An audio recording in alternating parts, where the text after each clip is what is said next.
कणों के बाद में पढ़ते हैं जे थॉमसन का प्लम पूरी मॉडल या तरबूज मॉडल। यह मॉडल 1898 ईस्वी में दिया गया था। यह मॉडल कब दिया गया था? 1898 ईस्वी में दिया गया था। इनके अनुसार, किसके अनुसार? जे थॉमसन के अनुसार।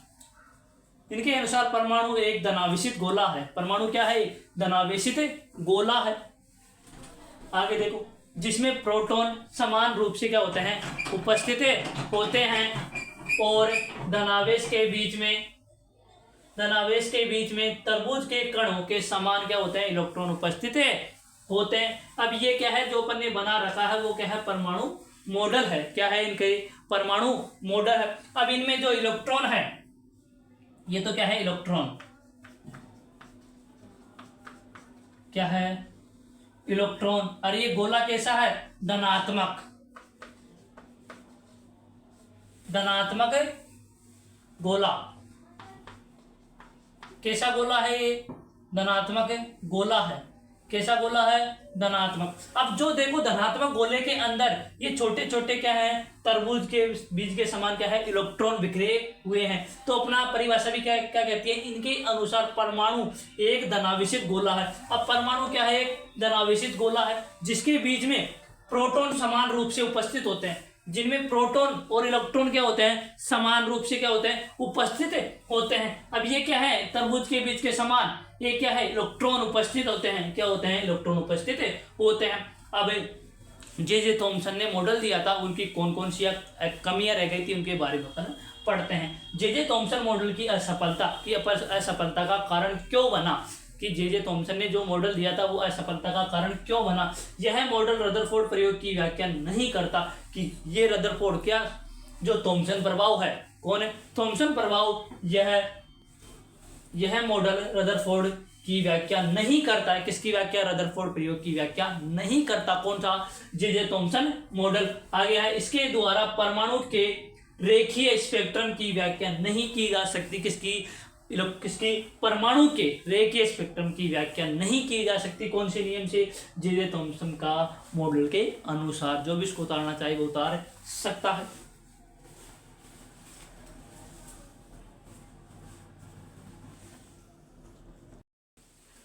हाँ, तो अपन ने पढ़ा जे थॉमसन का परमाणु मॉडल, उसकी कमियां पढ़ी। अब क्या पढ़ते हैं?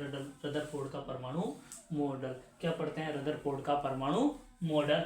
रदरफोर्ड का प्रयोग या प्रकीर्णन प्रयोग। रदरफोर्ड ने सोने की पतली पन्नी पर 100 नैनोमीटर, कितने? 100 नैनोमीटर की अल्फा कणों की क्या करवाई? बौछार करवाई। अब अपन देखते हैं कैसे बौछार करवाई। ये क्या है? सोने की पन्नियां। क्या है? सोने की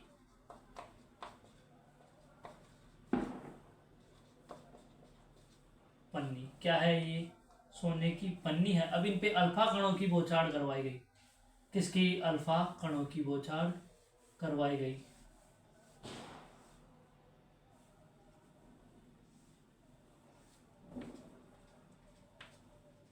अल्फा कणों की क्या करवाई गई? बौछार करवाई गई। तो देखते हैं, अधिकतर अल्फा कण पन्नी के बाहर निकल गए। तो अधिकतर अल्फा कण पन्नी के क्या निकल रहे हैं? बाहर निकल रहे हैं। नंबर 2, कुछ अल्फा कण विभिन्न कणों पर मुड़ गए। क्या हो गए? ये विभिन्न कणों पर क्या हो गए? मुड़ गए। अल्फा कण क्या हो गए? विभिन्न कणों पर क्या हो गए? मुड़ गए। बहुत कम कण वापिस लौट आए। अब कितने कण? इतने सारे अल्फा कणों को, किसको? अल्फा कणों को क्या करवाया अपन ने? इस पन्नी पर क्या करवाया? गिराया। तो बहुत कम, 100 में से कितना? 1। कितना वापिस आया? 1। अब है निष्कर्ष कि इनसे क्या निष्कर्ष निकलता है? परमाणु का अधिकतर भाग रिक्त होता है। अब अपन ने पढ़ा परमाणु। अब इसमें से परमाणु का भाग अभी अधिकतम क्या है? रिक्त है, यानी कि क्या है? खाली है। नंबर 2, नाभिक की त्रिज्या। अब नाभिक की त्रिज्या कितनी है? 10⁻15 मीटर। कितनी है? 10⁻15 मीटर। वह परमाणु की त्रिज्या 10⁻10 मीटर होती है। ये निष्कर्ष निकला। अब इसके बाद पढ़ते हैं अपन रदरफोर्ड का परमाणु मॉडल। क्या पढ़ते हैं? रदरफोर्ड का परमाणु मॉडल। जो भी इसको उतारना चाहे वो उतार सकता है।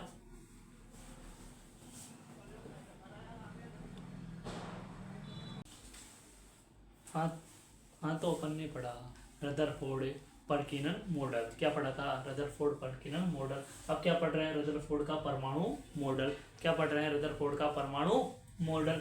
रदरफोर्ड के परमाणु मॉडल में परमाणु का समस्त धनावेश उसके केंद्र में होता है। यानी कि रदरफोर्ड ने जो मॉडल दिया था उसके अनुसार क्या है कि परमाणु क्या है? परमाणु का समस्त धनावेश उसके केंद्र में एकत्रित होता है, जिसे नाभिक कहा जाता है। जिसे क्या कहते हैं अपन? नाभिक कहते हैं। नाभिक के चारों ओर गैर नाभिकीय भार क्या होता है? गैर नाभिकीय भार इलेक्ट्रॉन कोश में चक्कर लगाते रहते हैं। इलेक्ट्रॉन किसमें चक्कर लगाते हैं? कक्षाओं में चक्कर लगाते रहते हैं। किसके चारों ओर? नाभिक के चारों ओर। जैसी है नाभिक, हाइड्रोजन है। क्या है? हाइड्रोजन। अब इसके चारों ओर चक्कर कौन लगाता रहेगा? इलेक्ट्रॉन। कौन लगाएगा? इलेक्ट्रॉन।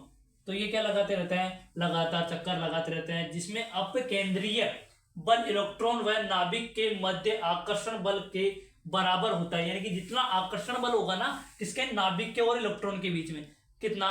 नाभिक के और इलेक्ट्रॉन के बीच में। अब ये नाभिक है, यह हाइड्रोजन नाभिक है, तो इसके चारों ओर कौन चक्कर लगा रहा है? इलेक्ट्रॉन। अगर ये चक्कर लगाएगा तो इसकी ऊर्जा क्या होनी चाहिए? खर्च होनी चाहिए। पर ये ऊर्जा खर्च नहीं होती है और नहीं किस में गिरता है? ये नाभिक में गिरता है। इसे नाभिकीय मॉडल या सौर मॉडल कहते हैं। इसे क्या कहते हैं? नाभिकीय मॉडल या सौर मॉडल कहते हैं। अब है रदरफोर्ड मॉडल की कमियां। किसके? रदरफोर्ड मॉडल की कमियां।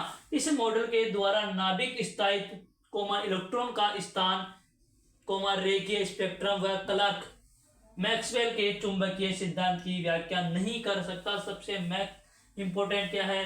क्लार्क मैक्सवेल के चुंबकीय सिद्धांत की व्याख्या नहीं कर सकता। कौन है? रदरफोर्ड का मॉडल। आगे पढ़ेंगे अपन नेक्स्ट क्लास, अगले दिन। जो भी इसको उतारना वो उतार सकता है।